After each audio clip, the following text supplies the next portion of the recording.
Saudações a todos, somos gratos pela sua atenção. Nós do Grupo L falaremos sobre o uso da valeriana officinalis na fitoterapia, especificamente no tratamento de ansiedade.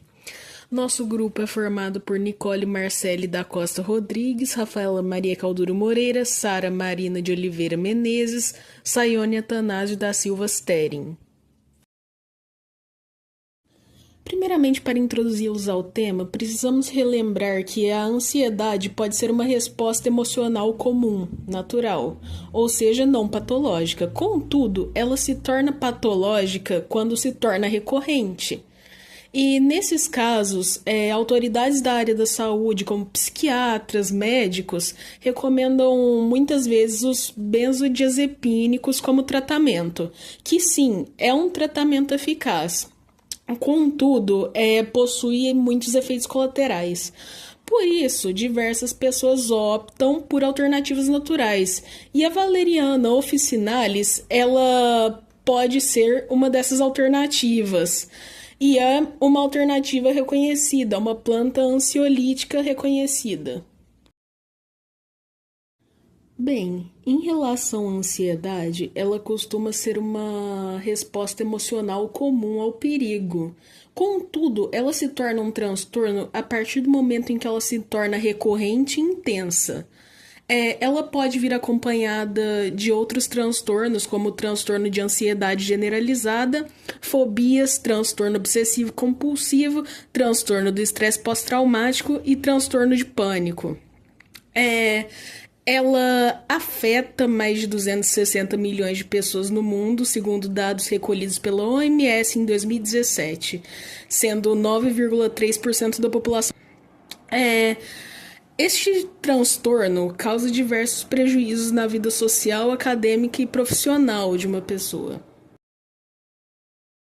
A ansiedade possui uma base fisiológica muito bem definida no nosso corpo e todo esse processo se inicia no cérebro, onde há diversos neurotransmissores envolvidos, como o GABA, que é um calmante, a serotonina, que afeta o humor, a noradrenalina, que nos coloca em estado de alerta, a dopamina e o glutamato, que também influenciam o estresse.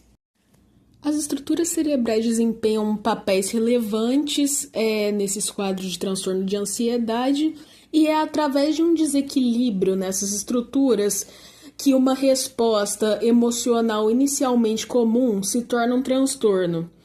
Geralmente a amígdala é responsável por processar o medo, o hipocampo armazena memórias emocionais, o córtex pré-frontal ajuda a regular as emoções e quando há um desequilíbrio, o transtorno se manifesta.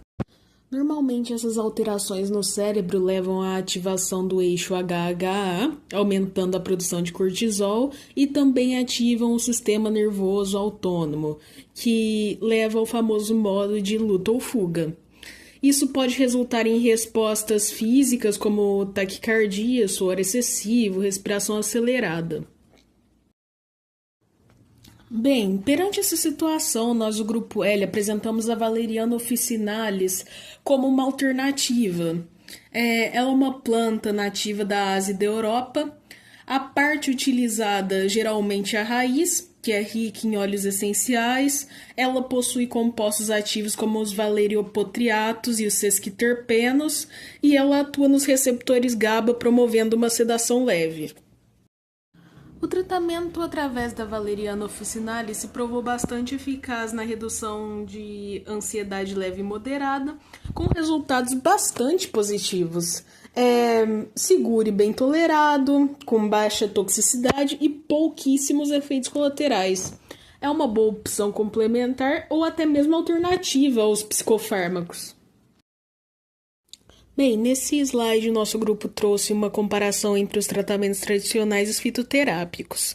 Nos tratamentos tradicionais, geralmente ao uso de biodiazepínicos, que possuem ação rápida nos receptores GABA. Contudo, os indivíduos sob este tipo de tratamento podem desenvolver tolerância ou até mesmo dependência desses medicamentos. Em relação aos antidepressivos, são uma alternativa eficaz a longo prazo, contudo, podem gerar efeitos colaterais como insônia, ganho de peso e disfunções sexuais. Tratamentos atípicos como buspirona e anticonvulsionantes geralmente podem causar efeitos adversos e até causar casos de hiperdosagem. No tratamento fitoterápico, há o uso da valeriana officinalis e outros tipos de plantas. Essas plantas atuam igualmente no sistema GABAérgico, possuem menos risco de dependência, boa tolerabilidade e eficácia e baixas chances de efeitos colaterais. Se há efeitos colaterais, geralmente são leves. Este tipo de tratamento deve ser recomendado por um profissional. O nosso grupo tem por objetivo pesquisar por meio de revisão de artigos a eficácia da fitoterapia no tratamento de ansiedade.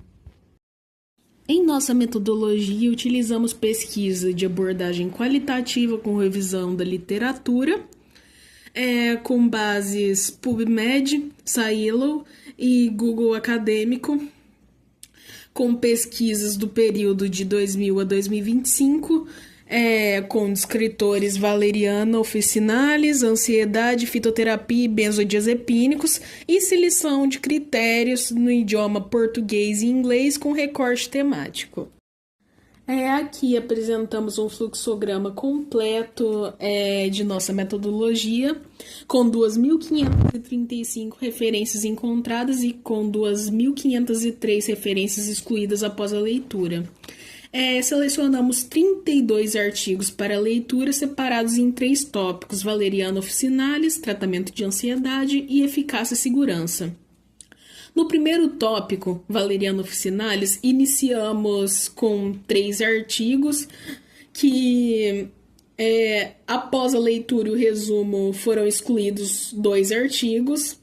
Foi selecionado apenas um artigo e não houveram mais exclusões após a leitura e o resumo, pelo menos não nesse tópico. O segundo tópico que utilizamos foi tratamento de ansiedade, inicialmente com 26 artigos, que após a leitura e o resumo foram excluídos 9. Selecionamos 17 artigos, após isso foram excluídos mais 5 artigos, e o total de artigos selecionados foi 12, não havendo mais exclusões nesse tópico a partir daí. O terceiro tópico, que é eficácia e segurança, selecionamos 3 artigos. Inicialmente não excluímos nenhum. Após isso foram selecionados 3, como antes, e excluídos apenas um artigo, fazendo com que restassem apenas 2 artigos. Ou seja, no total, foram selecionados 15 artigos. Por fim, o nosso grupo concluiu que a valeriana officinalis se demonstrou uma ótima alternativa para o tratamento de ansiedade, especialmente em quadros leves e moderados do transtorno. Seus efeitos ansiolíticos com menor risco de dependência reforçam o seu potencial na fitoterapia. Além disso, destaca-se o papel da farmácia na orientação do uso racional de plantas medicinais, incentivando práticas integrativas e o avanço de pesquisas na área. A seguir, apresentamos aos ouvintes as referências utilizadas como respaldo para nossa tese. Para finalizar, devemos agradecer a todos os ouvintes pela atenção. Muito obrigada. E finalizamos por aqui. Até breve.